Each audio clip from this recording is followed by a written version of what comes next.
हरे कृष्णा, राधे राधे। कार्तिक के इस पवित्र महीने में हम आपके लिए श्रीमद् भगवत गीता के अध्याय और प्रत्येक अध्याय का महात्म्य लेकर आ रहे हैं। तो आज हम आपको बताएंगे 5वें अध्याय का महात्म्य और उसके बाद 5वां अध्याय सरल हिंदी में, ताकि सरलता से इसका ज्ञान हमें प्राप्त हो सके। तो इसमें हम पहले प्रारंभ करते हैं श्रीमद् भगवत गीता के 5वें अध्याय का महात्म्य। श्री भगवान कहते हैं, देवी सब लोगों द्वारा सम्मानित 5वें अध्याय का महात्म्य संक्षेप से बतलाता हूँ, सावधान होकर सुनो। मध्य देश में पुरुकुत्सपुर नाम का एक नगर है। उसमें पिंगल नाम का एक ब्राह्मण रहता था। वह वेद पाठी ब्राह्मणों के विख्यात वंश में जो सर्वथा निष्कलंक था उत्पन्न हुआ था, किंतु अपने कुल के लिए उचित वेद शास्त्रों के स्वाध्याय को छोड़कर ढोल आदि बजाते हुए उसने नाच गान में मन लगाया। गीत, नृत्य और बाजा बजाने की कला में परिश्रम करके पिंगल ने बड़ी प्रसिद्धि प्राप्त कर ली और उसी से उसका राजभवन में भी प्रवेश हो गया। अब वह राजा के साथ रहने लगा और पराई स्त्रियों को बुला बुलाकर उनका उपभोग करने लगा। स्त्रियों के सिवा और कहीं उसका मन नहीं लगता था। धीरे धीरे अभिमान बढ़ जाने से उच्छृंखल होकर वह एकांत में राजा से दूसरों के दोष बतलाने लगा। पिंगल की एक स्त्री थी जिसका नाम अरुणा था। वह भी कामी पुरुषों के साथ विहार करने की इच्छा से सदा उन्हीं की खोज में घूमा करती थी। उसने पति को अपने मार्ग का कंटक समझ रखा था और एक दिन समय पाकर उसने आधी रात में घर के भीतर ही अपने पति का सिर काटकर उसे मार डाला और उसके शरीर को जमीन में गाड़ दिया। इस प्रकार प्राणों से वियुक्त होने पर वह यमलोक में पहुंचा और भीषण नरकों का उपभोग करके निर्जन वन में गिद्ध हुआ। अरुणा भी भगंदर रोग से अपने सुंदर शरीर को त्याग कर घोर नरक भोगने के पश्चात उसी वन में शुकी हुई। एक दिन वह दाना चुगने की इच्छा से इधर उधर फुदक रही थी। इतने में ही उस गिद्ध ने पूर्व जन्म के वैर का स्मरण करके उसे अपने तीखे नखों से फाड़ डाला।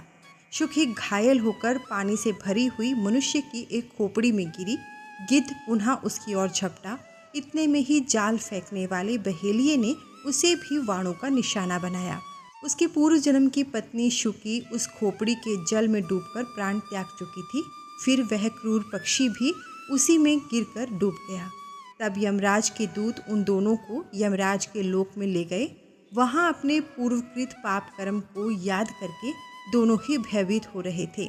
तदनंतर यमराज ने जब उनके घृणित कर्मों का दृष्टिपात किया, तब उन्हें मालूम हुआ कि मृत्यु के समय अकस्मात खोपड़ी के जल में स्नान करने से इन दोनों का पाप नष्ट हो चुका है। तब उन्होंने उन दोनों को मनोवांछित लोक में जाने की आज्ञा दी। यह सुनकर अपने पाप को याद करते हुए वे दोनों बड़े विस्मय में पड़े और पास जाकर धर्मराज के चरणों में प्रणाम करके पूछने लगे, भगवान, हम दोनों ने पूर्व जन्म में अत्यंत घृणित पाप का संचय किया है, फिर हमें मनोवांछित लोकों में भेजने का क्या कारण है, बताइए। यमराज ने कहा, गंगा के किनारे वट नामक एक उत्तम ब्रह्मज्ञानी रहते थे। वे एकांत सेवी, ममता रहित, शांत, विरक्त और किसी से भी द्वेष न रखने वाले थे। प्रतिदिन गीता के 5वें अध्याय का जप करना उनका सदा का नियम था। 5वें अध्याय को श्रवण कर लेने पर महापापी पुरुष भी सनातन ब्रह्म का ज्ञान प्राप्त कर लेता है। उसी पुण्य के प्रभाव से शुद्ध चित्त होकर उन्होंने अपने शरीर का परित्याग किया था। गीता के पाठ से जिनका शरीर निर्मल हो गया था, जो आत्म ज्ञान प्राप्त कर चुके थे, उन्हीं महात्मा की खोपड़ी का जल पाकर तुम दोनों पवित्र हो गए हो। अतः अब तुम दोनों मनोवांछित लोकों को जाओ, क्योंकि गीता के 5वें अध्याय का महात्म्य से तुम दोनों शुद्ध हो गए हो। श्री भगवान कहते हैं, सबके प्रति समान भाव रखने वाले धर्मराज के द्वारा इस प्रकार समझाए जाने पर वे दोनों बहुत प्रसन्न हुए और विमान पर बैठकर वैकुंठ धाम को चले गए। आइए अब गीता का 5वां अध्याय प्रारंभ करते हैं, परंतु उससे पहले हमने चौथे अध्याय में क्या जाना उसे थोड़ा सा जान लेते हैं। ओम श्री परमात्मने नमः।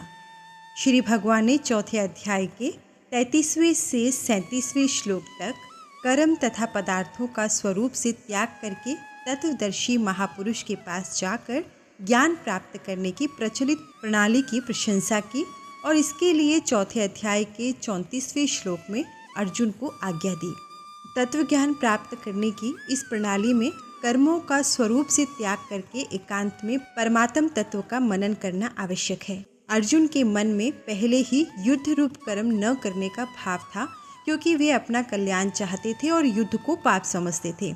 अतः अर्जुन ने समझा कि भगवान मेरे लिए इस प्रकार कर्मों का स्वरूप से त्याग करके ज्ञान प्राप्ति के लिए साधन करने को कहते हैं।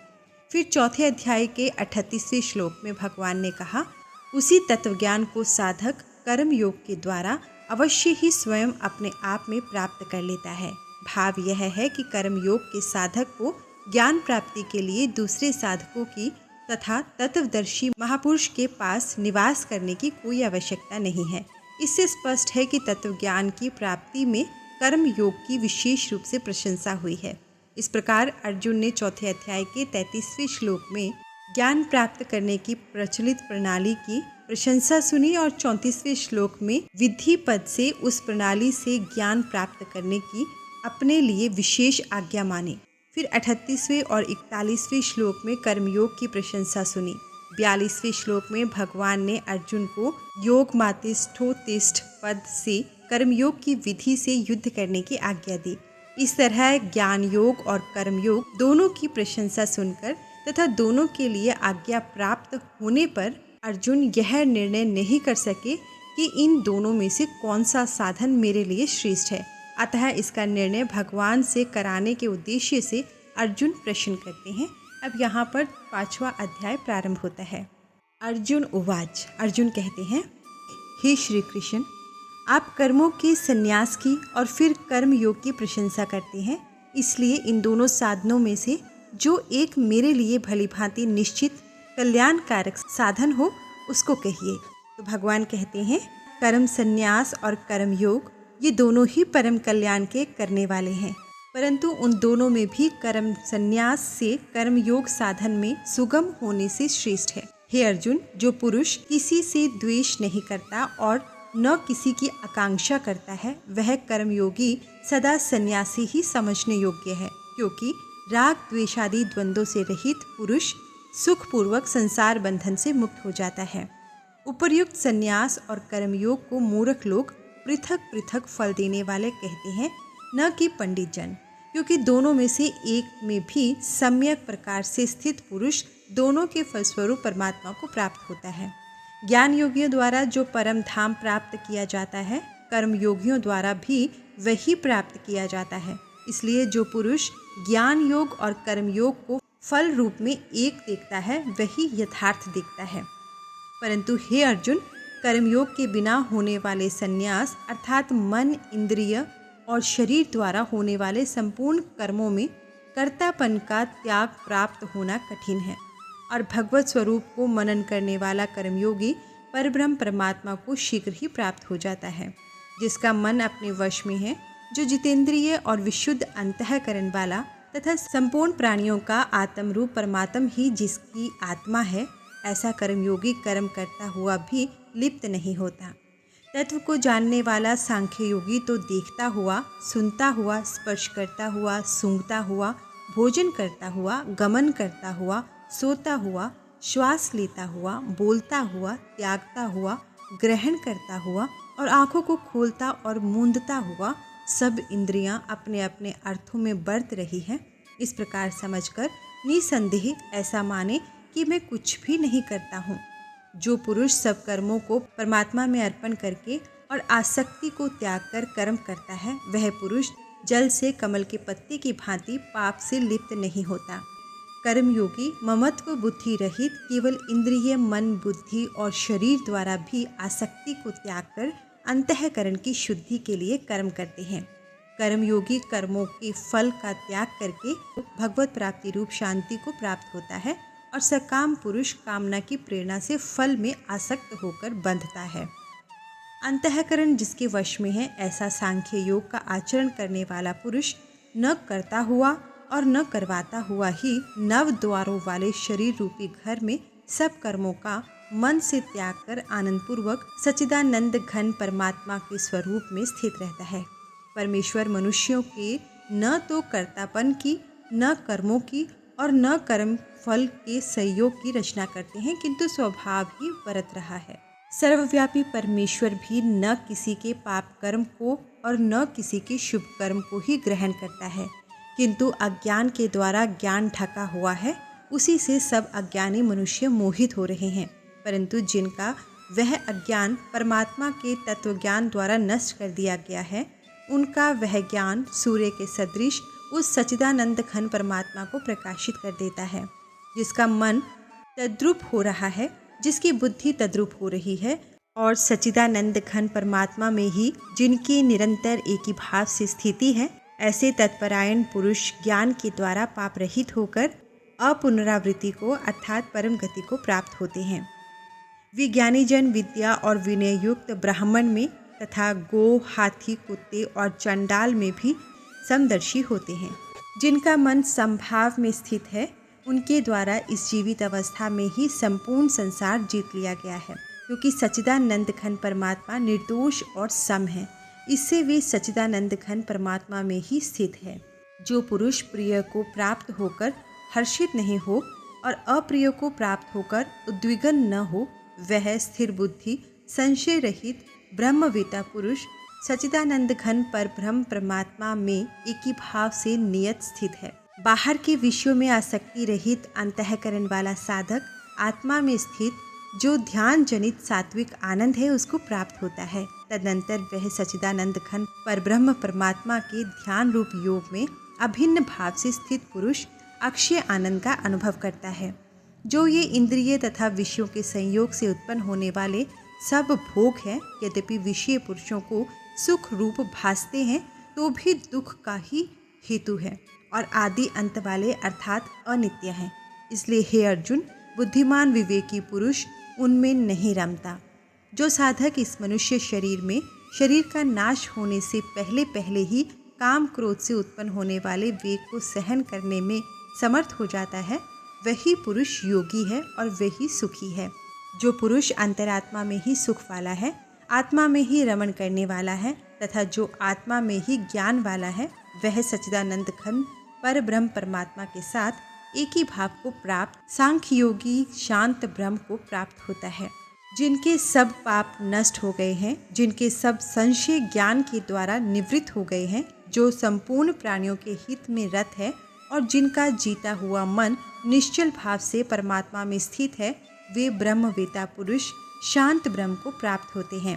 काम क्रोध से रहित जीते हुए चित्त वाले परब्रह्म परमात्मा का साक्षात्कार किए हुए ज्ञानी पुरुषों के लिए सब ओर से शांत परब्रह्म परमात्मा ही परिपूर्ण है। बाहर के विषय भोगों को न चिंतन करता हुआ बाहर ही निकालकर और नेत्रों की दृष्टि को भ्रिकुटी के बीच में स्थित करके तथा नासिका में विचरने वाले प्राण और अपान वायु को सम करके जिसकी इंद्रियां, मन और बुद्धि जीती हुई है, ऐसा जो मोक्षपरायण मुनि इच्छा, भय और क्रोध से रहित हो गया है, वह सदा मुक्त ही है। मेरा भक्त मुझको सब यज्ञ और तपों का भोगने वाला, संपूर्ण लोकों के ईश्वरों का भी ईश्वर तथा संपूर्ण भूत प्राणियों का सुहृद अर्थात स्वार्थ रहित, दयालु और प्रेमी ऐसा तत्व से जानकर शांति को प्राप्त होता है। ओम तत्सत। इसके साथ ही श्री कृष्ण अर्जुन संवाद कर्म संन्यास योग नामक ये 5वां अध्याय है, ये संपूर्ण होता है। इसके बाद हम कल 6ठा अध्याय आत्म संयम योग के बारे में जानेंगे। गीता के कुल 18 अध्याय हैं, जो 18 दिन में ही समाप्त हो जाएंगे, परंतु इनका जो अर्थ है वो इतना गूढ़ है, इतना गहरा है। जितनी बार हम गीता के अध्याय का या श्लोक का हम जब पठन करेंगे या श्रवण करेंगे, तो हर बार उसकी गहराई में और कुछ मिलेगा। हर बार हम उसकी गहराई में कुछ नया ढूंढ के लाएंगे। हमें हर बार हमारे प्रश्नों के उत्तर मिलेंगे। जब हम उसको अच्छे से उसका पठन करेंगे या श्रवण करेंगे, तो हमें बहुत सी बातें, बहुत से हमारे प्रश्नों के उत्तर हमें उससे मिल जाते हैं। इसलिए गीता के श्लोक का अध्याय प्रतिदिन करना चाहिए। अगर पॉसिबल है तो एक श्लोक का अध्याय तो करना ही चाहिए। इसलिए हमारे चैनल पर प्रतिदिन गीता के एक श्लोक या फिर 2 या 3 श्लोक का अर्थ सहित और भावार्थ सहित एक वीडियो छोटा सा 5-7 मिनट का प्रतिदिन डाला जाता है। उसे आप ज़रूर सुनिए, उसका श्रवण कीजिए और उसके साथ आप उसका पठन भी कर सकते हैं, जिससे हमारे कई प्रश्नों के उत्तर हमें मिलते हैं, गीता की गहराई जानने को मिलती है। परंतु एक बात का ध्यान रखिएगा, आप उसे जितनी बार सुनेंगे आपको उसकी और गहराई मिलेगी, आपको उसमें और जानने को मिलेगा। इसका ज्ञान कभी भी समाप्त नहीं होता है, हमेशा बढ़ता रहता है। 18 अध्याय तो पढ़ के समाप्त हो जाएंगे, परंतु उनका ज्ञान कभी समाप्त नहीं होगा। हरे कृष्णा, राधे राधे, धन्यवाद।